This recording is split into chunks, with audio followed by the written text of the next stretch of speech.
Welcome with new episode. About 350 million years ago, long before the age of dinosaurs, Earth was a very different place. Endless tropical swamps, filled with tall ferns, thrived under intense humidity and high oxygen levels. These conditions created a world teeming with life, but not the kind of life we see today.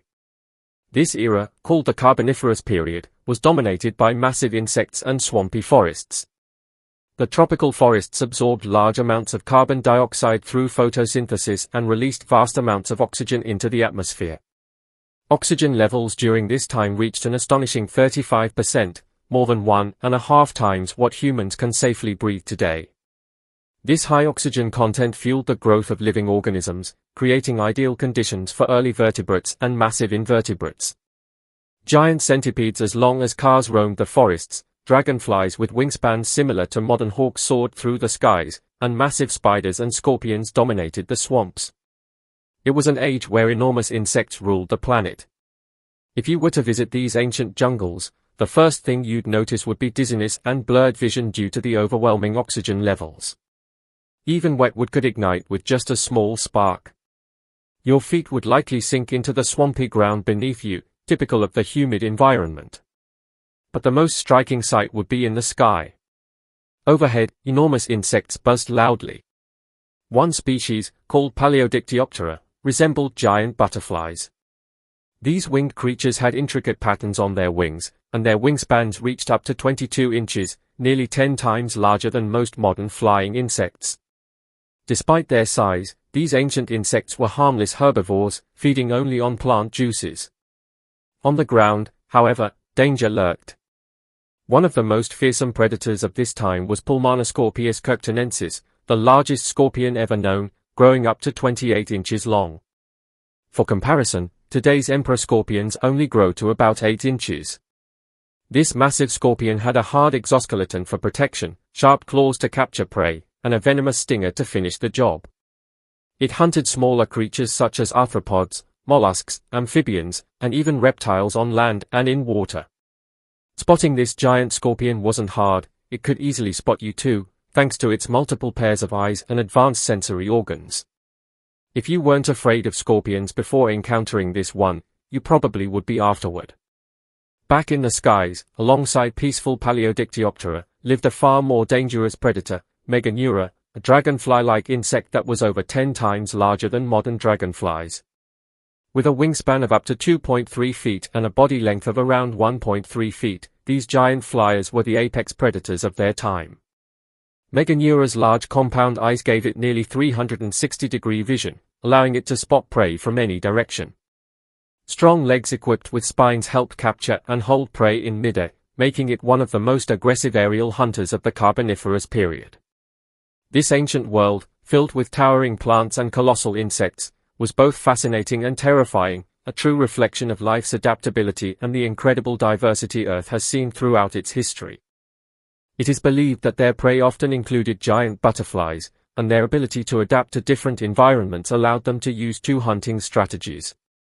They could either stay still, waiting for an ambush, or chase their prey while flying. These predators were fast, agile, and excellent at making sharp aerial moves. They were also good at avoiding obstacles while chasing targets. While giant dragonflies had no real competitors in the air, life on land was tougher, even for the mighty scorpions, especially when facing a giant creature called Arthropleura. Arthropleura was the largest millipede to ever live, and it was a terrifying sight for anyone. It was the biggest land invertebrate in Earth's history. The smallest members of this species grew to 12 inches, while the largest could reach 8.5 feet and weigh 110 pounds. In comparison, today's largest millipede, Archospirostreptus gigas, only grows to about 13 inches. Arthropleura had a body made up of 30 armored segments, each as wide as 1.6 feet, and it had a pair of legs under each segment. Like many arthropods, it shed its exoskeleton as it grew, and a stronger one would replace it. This millipede's exoskeleton was likely very tough, protecting it from predators.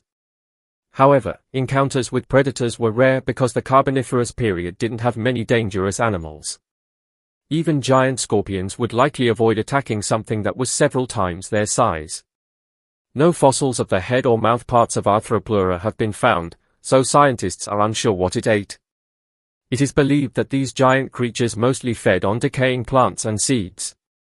Young ones probably only ate plants, but adults may have occasionally eaten decaying meat or small animals. The Carboniferous jungles were home to even more unique creatures. Among the swamps, another predator waited for small reptiles and amphibians. It looked like a giant spider but was actually a relative of sea scorpions, known as megarachni. Initially, paleontologists thought it was a spider, which is why it was named megarachni, meaning big spider. Later, it became clear that it was a giant sea scorpion. Its body could grow up to 1.8 feet long, and it had paddle-like appendages that helped it feed by sweeping through soft sediments in the water to catch small creatures like worms, insects, and arthropods. It occasionally fed on land animals, but these were harder to catch due to their speed. Its ancestor, Pterygotus, lived over 400 million years ago and was much larger. It could grow to about 5.2 feet long.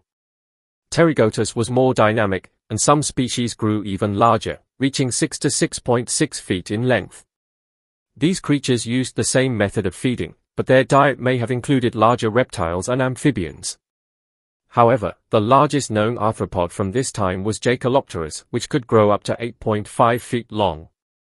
It used its powerful claws, which were about 1.4 feet long, to grab and crush its prey.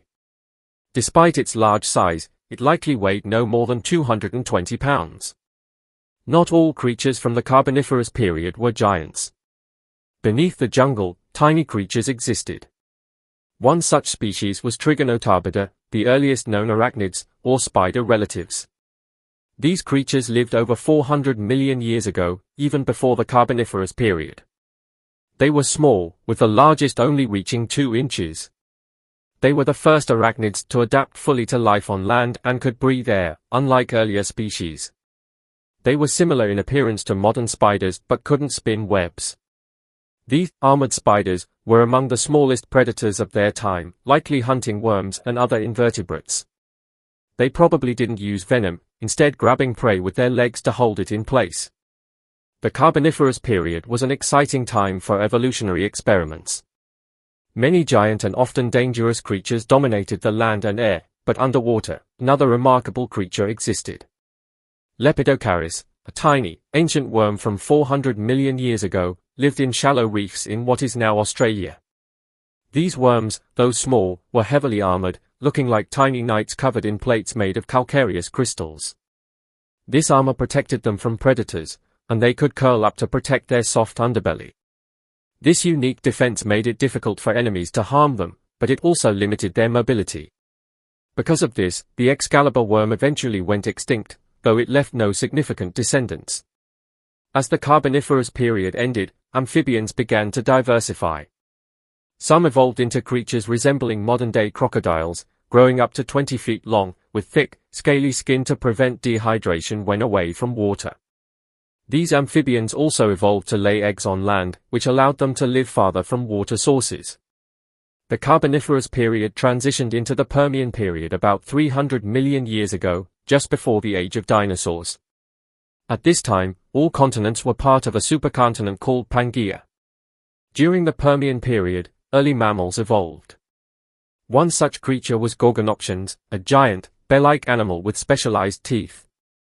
Some of these creatures may have hunted in packs. In the oceans, fish with bony skeletons began to evolve, and sharks and rays flourished. On land, insects adapted with mouthparts that allowed them to pierce and suck. Around 252 million years ago, a cataclysmic event caused a mass extinction.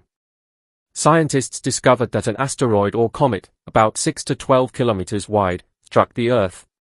The impact released an energy 1 million times stronger than the largest earthquake in history. At the same time, massive volcanic eruptions created clouds of ash that blocked out sunlight. This combination of events caused the Great Dying, where 90% of marine species and 70% of land species went extinct. This mass extinction marked the start of the Mesozoic era, which saw the rise of dinosaurs. That's the story of the dinosaurs, from their rise to dominance to their extinction. Thanks for watching. Keep watching always.